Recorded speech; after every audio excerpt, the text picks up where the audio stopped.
Hello and welcome. This is One Voice here on Asia One with me, Craig Vermay. In today's show, Pakistan finds itself at the centre of a potentially significant shift in the Middle East's security landscape.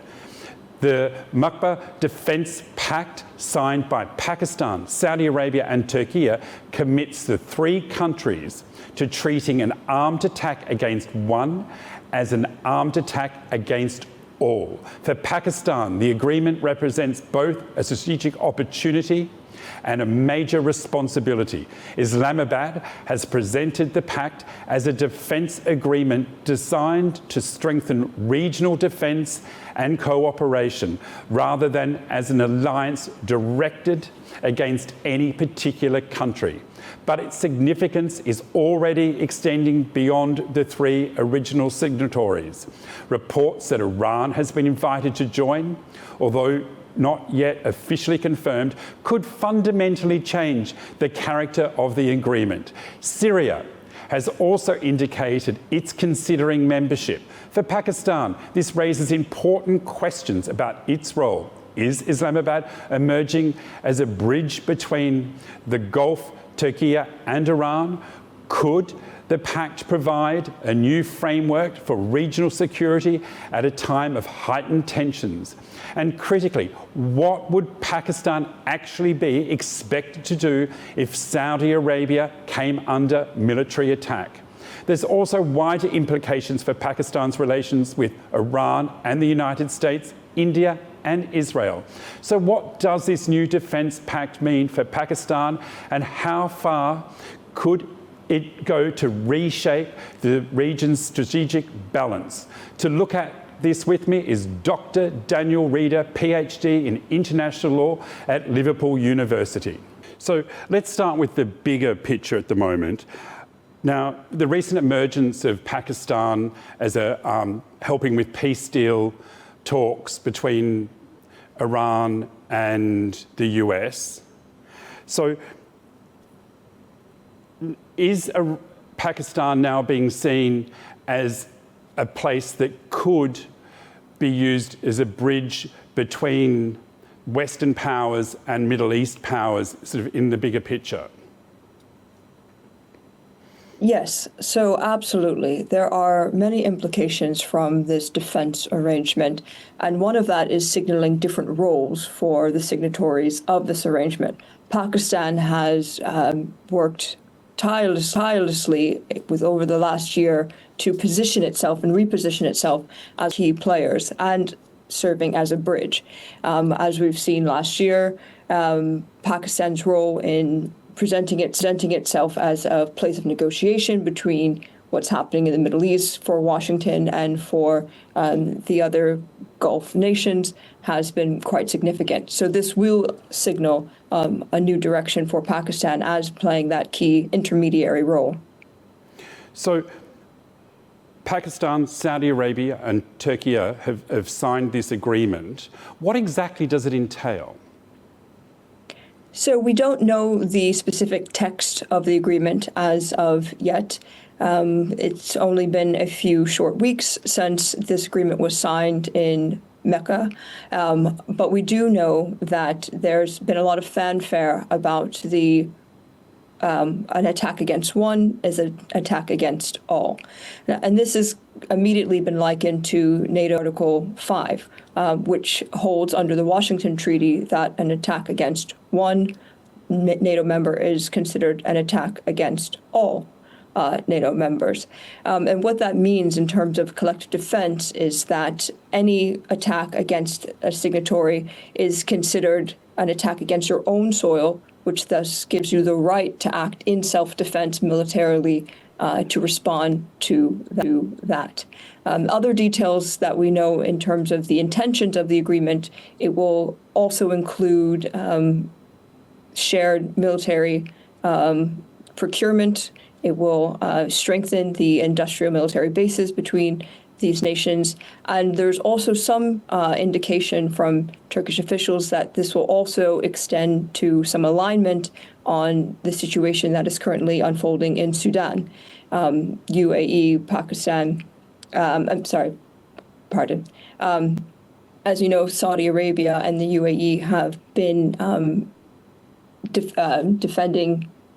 supporting different sides of this conflict in that area. So this is also aligning sort of the wider interests outside of the immediate soil of these signatories. Under law, how is this perceived, and what's the difference between a defence pact and a political agreement? So the defence pact specifically under international law has to do with that clause. An attack against one is an attack against all. Under international law, states have the right to individual or collective self-defense as per the provisions of the UN Charter.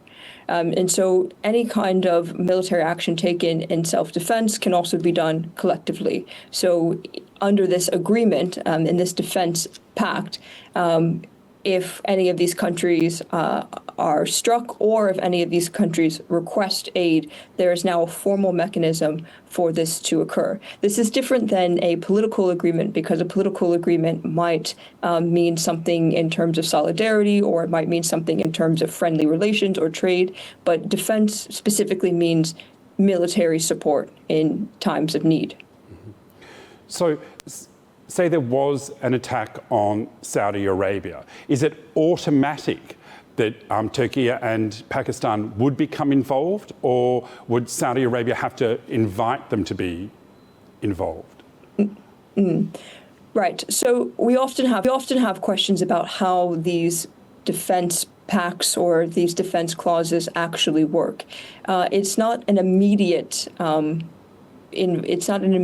reaction, because what a defense pact ensures is that it protects the right to self-defense. So if I was a nation and I was attacked, I would have the right to defend myself militarily. It doesn't necessarily mean that I have to. It's not an obligation.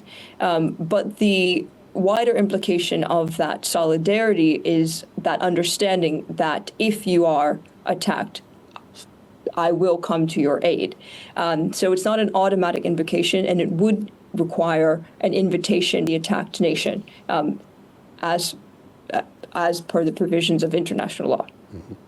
Now, with Turkey, it becomes maybe slightly muddier, if you could explain. They're a NATO member. So yes. How is that going to work with the two pacts running simultaneously? So this is a question that is quite forward. It is, and one of the things that is so interesting about this question is that we actually haven't seen a similar situation of this nature. For most of the 20th century, the Western nations were allied in a bloc against the Eastern Bloc, and there was a Cold War bilateral situation, and so there weren't other contesting alliances of that scale. Now, however, now that we're seeing that the U.S. security umbrella is breaking down and other states would like guarantees that are more stable, this is changing. So under the Washington Treaty, there are specific clauses that say any member of NATO essentially can't be in an agreement that is against the provisions of NATO or in conflict with that treaty. But there is no specification of what it means to be in conflict with the treaty. It doesn't specifically say that they can't be a part of another agreement. So this is unprecedented. So in terms of how that arrangement works, unless there is something specific or there is an attack that puts these two sides in conflict, we don't know. It's unprecedented. So what is called as an armed attack on another nation? This is a major question under international law, what constitutes an armed attack. And this is something that has been the matter of discussion for many scholars and lawyers under international law. An armed attack we can think of as being under certain provisions that involves military incursion, to put it in simple terms, or violating the territorial integrity of another state through coercive means. So anything that would involve artillery, bombing, shelling, anything of that sort would be considered an armed attack under international law. You say coercive, so it doesn't necessarily have to be the military power of that nation, that they could influence somebody else to do it and it would still be deemed an attack by another nation? This is a massive question that is still somewhat unsettled. There are different schools of thought on this matter, on what is that threshold of what is considered an armed attack under international law. In terms of my own opinion, I would hesitate to say, for example, that something like cyber sabotage would be considered an armed attack, but there are certainly schools of thought that would endorse this understanding. So, if I armed a third-party group, let's for of this, say, if I armed a group in Sudan, but didn't actually do any attack myself, that would be deemed that I had attacked a country. This is also quite a fuzzy question under international law, and this has to do with the question of attribution. And there are several steps to whether or not you can attribute the actions of a sort of paramilitary group to that of a host state. It's not so clear-cut. As we see with some of the actions in the Red Sea, when the Houthis are engaging in military activity, the response has been from Western nations to engage the Houthis rather than Yemen as a country. But there are different schools of thoughts about what these thresholds are. And so a lot has to do with that political understanding of how these groups are aided, or in simplistic terms, aided or abetted by the host state of itself. Just because there is a connection between some kind of paramilitary group and a host state doesn't necessarily mean there is that direct link that would attribute the actions of them to that state. And so this is also something that complicates the matter, because we have a proliferation of maybe not direct proxy groups, but groups that are state-like in their action and their organization and through their means. So to answer your question, no, it doesn't necessarily mean that if a state has been shown with very clear evidence to be arming another state, that it would necessarily mean that it is. But that's a question of attribution, whether or not the activity of that group can be directly attributed and actually shown with substantial evidence to be attributed to that host state. Defense Pact. Could, say, Pakistan be drawn into a conflict that it had no willingness to be part of because it has signed this?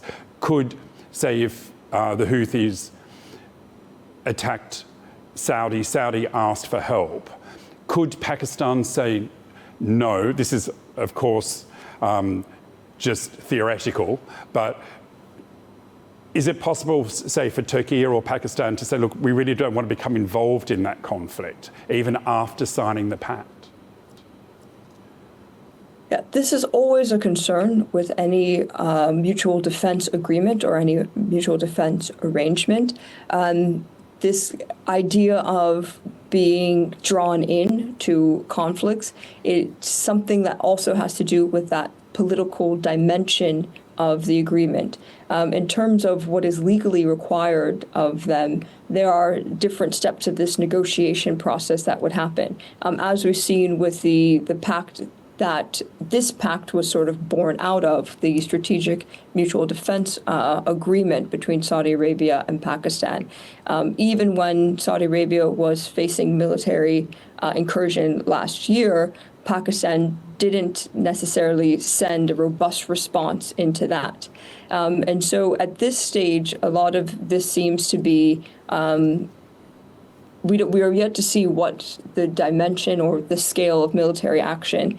There is a worry that Pakistan could be drawn in, but Pakistan would still, as well as Turkey, would be able to determine on their own whether or not they want to respond to a certain degree. Again, because what's typical of these defense pacts, you'll say an attack against one is an attack against all. Which, strictly speaking, all that means is that you retain the right to invoke collective self-defense on behalf of your ally. It doesn't mean you are necessarily obligated to invoke collective self-defense or to militarily involve yourself into a situation on behalf of your ally. We've got Turkey and Pakistan have both strengthened their relationship recently with the US. Could a pact like this have an impact on their relationship with the US? It certainly could have an impact on their relationship with the US, but I think it's also important to remember that this is a very different US that we are seeing now. And one of the reasons why this pact has had to come in place is because those kind of security guarantees and the nature of that relationship is changing. Over the course of the past few years, we've seen that the Gulf states have really had to reassess their belief and their confidence in the U.S. security umbrella. And also, this is another way of signaling that in terms of assuming responsibility for the actions of the region and regional stability, as well as global peace and security, is a priority. And so that priority isn't in and of itself a direct conflict with the U.S. It's just signaling a shift in power, a shift in responsibility, and a shift in who is going to start determining the parameters of regional stability for the countries that are in that region. Today I'm looking at the Makkah Defence Pact and what it means for regional security. Islamabad says the agreement is defensive, but it is mutual defence commitment, carries significant strategic weight across the region. So there are also reports that Syria might be invited to join this defence pact. How could you see that playing out? So quite similarly, Syria would also have to meet a rather high threshold. Syria has done work in recent years to show that it's willing to be a stable identity in the region. And so it's in the post-Assad world. So that has some potentiality. From the signals that we have now, this would potentially be a move for Syria to be more aligned with the other Muslim and Arab nations, its neighbors, and this is something that could potentially happen. But again, it would have to show a lot of stability and a lot of willingness to be committed to that regional stability. So you're talking a lot about thresholds. What exactly are we talking about? What are they going to have to meet? There's not a specific line that Syria has to meet, but something like this arrangement, the Mecca Joint Defense Agreement, is really about that regional stability. And so especially for nations like Saudi Arabia, who first and foremost is an economic powerhouse, that economic power, having stable markets, having stability of oil and the price of oil being predictable on the open market is essentially important.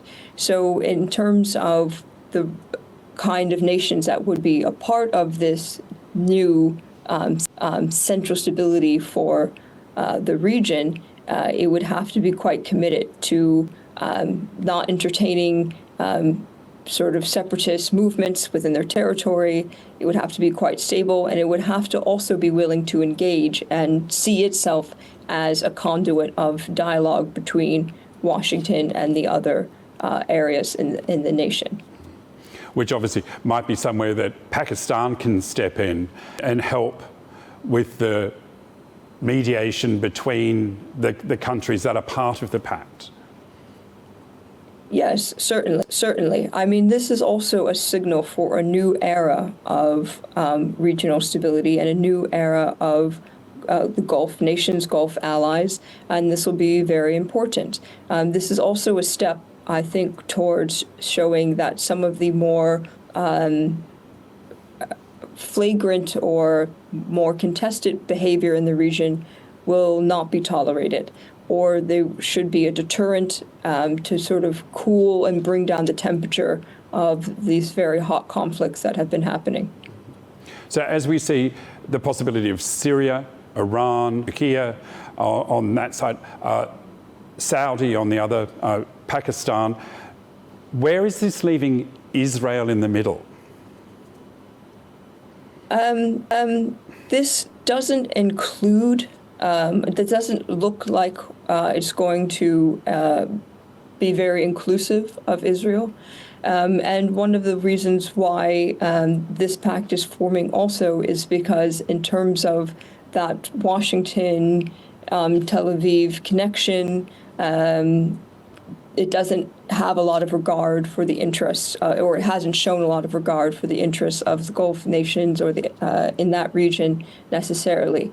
And so this isn't a hostile defense pact, but it is one of deterrence, and it is one of reclaiming stability for that region. The decisions of what happens to the territory of those regions should naturally include the heads of states of those nations. And so Israel will probably be welcome to be aligned with some of the vision or the goals of that regional stability if Israel so chooses.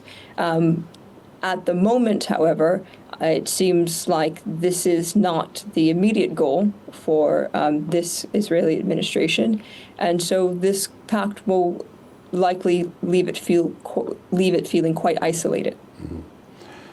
So, as NATO grew, do you see the members of this starting to include more Gulf states?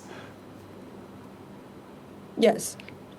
Yes, absolutely. I think this is also how alliances begin. They begin with a defense agreement, and then other countries that have an interest in also sharing that security umbrella, also being involved in defensive arrangements that signal trade and cooperation and also stability, that just makes it stronger. So there's already been talks of expanding this. There have already been talks of the absolute importance of making sure Egypt is in this agreement. And so this is likely going to be the next step. And we'll see this, I think, within actually the next few months. So if, say, Lebanon, Syria, Iran become part of the Pact, that's going to bring a lot of pressure on Israel to pull back from the southern parts of those countries. Yes, absolutely. And if those member states are involved. And this is also an interesting pact, because usually pacts like this are made in more of an abstract deterrent or in preparation for some kind of conflict. But this is different because conflict is already happening and strikes are already happening.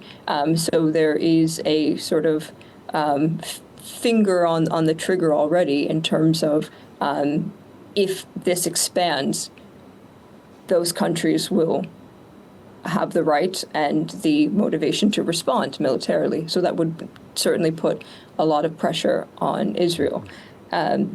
And if this is a deterrent, hopefully then that would actually have the positive impact of perhaps having these different states reassess their military posture for the moment. So outside the UN, does international law put any limitations on defence pacts? Under the UN Charter, there is a right for individual and collective self-defense, and defense pacts fall within that body of collective self-defense.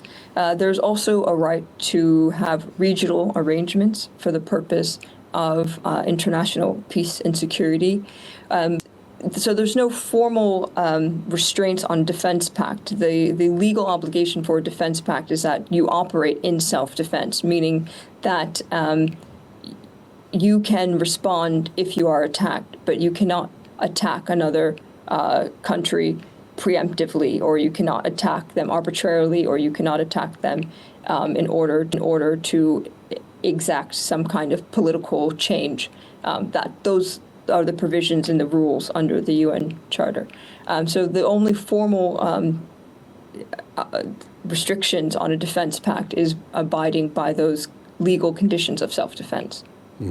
So, from a Pakistani perspective, are there any legal risks in being involved in such a pact? Legal risks.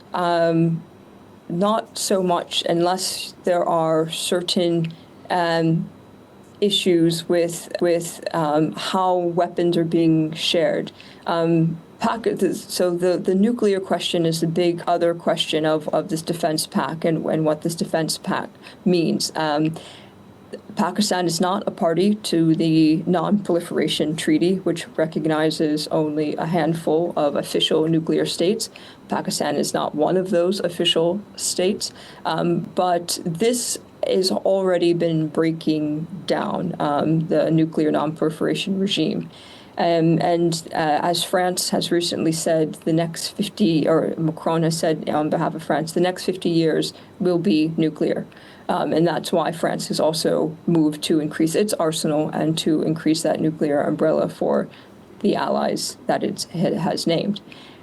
So there isn't a legal consideration necessarily in terms of whether or not Pakistan can extend that nuclear umbrella. In a way, it can't, but it's not a party to the NPT, so it's not bound by the restrictions of that treaty. So the other states having Pakistan as part of this treaty, it has, as you say, nuclear power, but also a very strong military. So yes. Can you see the other states turning to Pakistan? Yes, I mean that is the heart of the arrangement. Saudi Arabia is the economic might. Pakistan is the military might, as well as the nuclear state of that agreement, and Turkey is also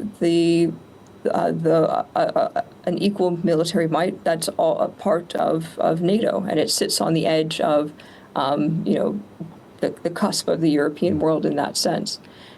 So there's that exchange, yes. So Pakistan will be seen as a stabilizing force in a pact like this, and also depending on how events play out in the next few months. Mm-hmm. We're running out of time, but ultimately, do you see this pact changing the region's stability overall? Well, that is the hope. This pact signals something in terms of actual action. One of the things that we have seen with this pact, especially for Turkey, who is a member of NATO, and signaling and turning into a different pact that doesn't formally compete, but in a way ideologically does compete with NATO as being the alliance. This is because the trust has broken down in the strength and the responsibility of the Western consensus. And so if Europe is not able to intervene or aid in this region in a positive way, yes, it's time for the regional powers to take charge. And this is a very firm display of them taking charge, particularly if, as we said earlier, they extend membership to other states in that region. Thanks, Danielle. And that brings us to the end of today's conversation, where I looked at the Makkah Defence Pact, and while it's still in its early stages, its potential significance for Pakistan is already clear. What began as a defence agreement with Saudi Arabia and Turkey could expand into a much broader regional security framework. The reported invitation to Iran is particularly significant, although it remains unconfirmed. For Islamabad, the challenge will be balancing its commitments to Saudi Arabia, its relationship with Iran, and its wider strategic interests, while maintaining its insistence that the pact is defence and not aimed at any one country. Thank you to Dr. Danielle Reeder, PhD in International Law at Liverpool University, for sharing your insights. And as always here on One Voice, we aim to cut through the noise and bring you the stories that matter from the voices that know. And if you missed any part of today's show, be sure to go to our YouTube channel, Asia One News. Until next time, I'm Craig Vermay. Thank you for watching One Voice.